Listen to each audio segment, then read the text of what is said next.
फरायसा सान जों फालिबोबाय थादों।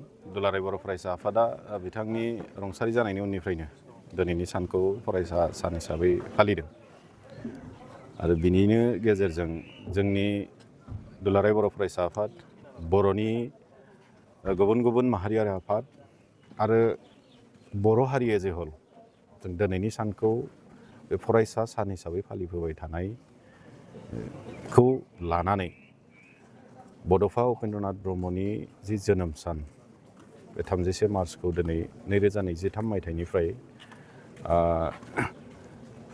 आसामनिनो फरायसा सान हिसाबै दिनै फालिनो लाबाय।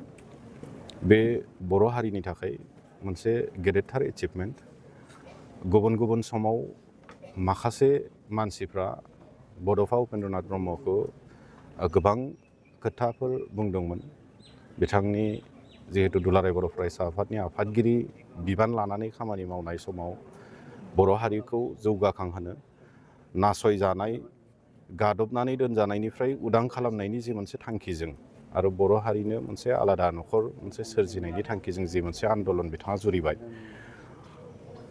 बै समाव माखासे मानि थासारिफोर जानायखौ लानानै गुबुन गुबुन हारिनि गुबुन गुबुन खोलोबनि सुबुंफ्रा बिथांखौ खोब बेबायदि मोजां नोजोरजों नायनायखौ नुबोआखैमोन।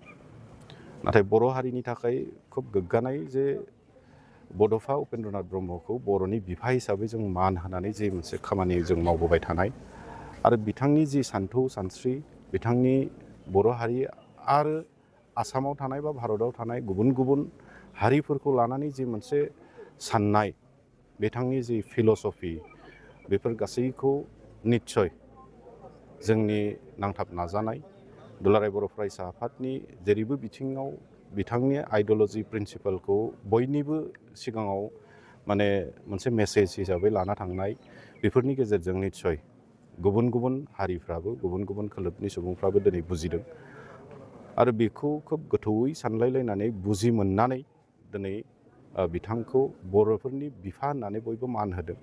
बर'फोराल' नङा आरो बेखौनो मान होनानै आं एसे बुंबावगोन जे 2023 मायथाइनिफ्राय बिथांनि बे जोनोम सानखौ फरायसा सान हिसाबै, आसामनिनो फरायसा सान हिसाबै गुबुन गुबुन अनुस्थान प्रतिष्ठानफ्राव फालिबोनायखौ जों मोन्दों आरो बे जोंनि थाखाय बयनिख्रुइबो देरसिन एचिभमेन्ट। दा दिनै बे साननि गेजेरजों बा फरायसा साननि गेजेरजों जोंनि बर' हारिनि बा आसामनि, भारतनि साफ्रोमबो इयुथ्सफोरखौ आं खावलायगोन जाहाथे जोंनि लाइमोनफोरा जाथिनि थाखाय, ओनसोलनि थाखाय खामानि मावनो आवगायबोयो आरो बिसेसकै जोंनि लाइमोनफोरखौ खावलायगोन जे समावनोखि बर' हारिया खोब गोदोसोनानै दङमोन, गुबुनजों नाख्रेबजानाय, नासयजानाय मोनसे अबस्थायाव दङमोन। जों नुदों बैखिनि समायाव जानो हागौ बड'फानि बे मुभमेन्टआ जुदि जागायजेनामोनब्ला गुबुन जायगानि बाथ्राफोरखौ आं बुङा जे जोंनि उदालगुरि बायदियावनो गोबां गुबुन गुबुन जायगाफ्राव बर' राव रायनाया गोमालांबायमोन। जोंनि गाननाय जोमनायफ्रा एसे गोमालांनो हमदोंसैमोन। माखासे समफोराव बर' होननानै बुङोब्लानो नासयजानाय, बहाबा दै लोंनो मोनै, हाबनो मोनै बेबायदि मोनसे अबस्थानिमोन। दा बेबायदि अबस्थाखाय गोबाङा गावबा गावनि टाइटेलफोरखौबो सोलायलायनो हमनाय बेबायदि मोनसे अबस्थामोन। दा बेबायदि समायाव बिथाङा दुलाराय बर' फरायसा आफादनि आफादगिरि बिबान लानानै मोनसे मुभमेन्ट जागायबाय आरो बे मुभमेन्टनि गेजेरजों बर' हारिनि गेजेराव मोनसे सोलायनाय, गुस्लायनाय आरो जाय सोलायनायनि गेजेरजों दिनै नैबे जों आथालाव मोनफैदों। दा गतिके बर' हारि हिसाबै बिथाङा जोंनो माखासे आज्ञाफोरखौ जोंनो होना गालांदों, लामाखौ दिन्थिना होनानै गालांदों, माखासे ब्लु प्रिन्टखौ बर' हारिखौ जौगाखांहोनायनि, बुहुमनि मादाव मोनसे गेरेमसा हारि हिसाबै गायसननायनि आरो लोगोसे बर' हारिखौ बयजोंबो सिनायजानाय खालामनांगौनि थाखाय जिखिनि ब्लु प्रिन्ट बेखौ बिथाङा बानायनानै गालांदों। दा जोङो बहाबा ससे लामा आवगायनानै आन्दायहैनायनि खुनु बाथ्रा गैया। दा बेनि थाखाय जोंनि लाइमोनफोरखौ खावलायगोन जाहाथे नोंथांमोना जिखिनिखौ गामियाव, ओनसोलाव, फरायसालियाव आरो गावबा गावनि जिखिनि केपासिटि, जिखिनि गियानफोरखौ जों आरजिबाय, जिखिनि रोंगौथायखौ जों आरजिनानै लाबाय, बे गियान रोंगौथायफोरखौ जाहाथे जाथिखौ सिबिनायावबो एसेब्लाबो कन्ट्रिबिउसनखौ साफ्रोमबो बर' लाइमोनफ्रा होलाङो। बड'फाया जेरै गावनि गासैखौबो त्याग खालामनानै बिथाङा बर' हारिनि थाखाय खामानि मावनो आवगायबोदों। गावनि इभेन साख्रि बिथाङा माने त्याग खालामदों, जाथिनि थाखाय जुजिबोदों, नांबोदों। दा बेबायदि बड'फानि बायदि दिनै जोंनो साख्रि गारलायलायनानै खामानि मावनांगौ बयखौबो जों बुंनो थाङा। नाथाय जि दोङो बेजों एटलिस्ट जाथिनि थाखाय खामानि मावनो जाहाथे जोंनि साफ्रोमबो इयुथ्सफोरा, लाइमोनफ्रा, जोंनि इयुन फिरिफ्रा जाहाथे आवगायबाय, आं बेखौनो खावलायगोन। बड'फानि जि लिगेसि बे हदायबो गोजोरै थाथों।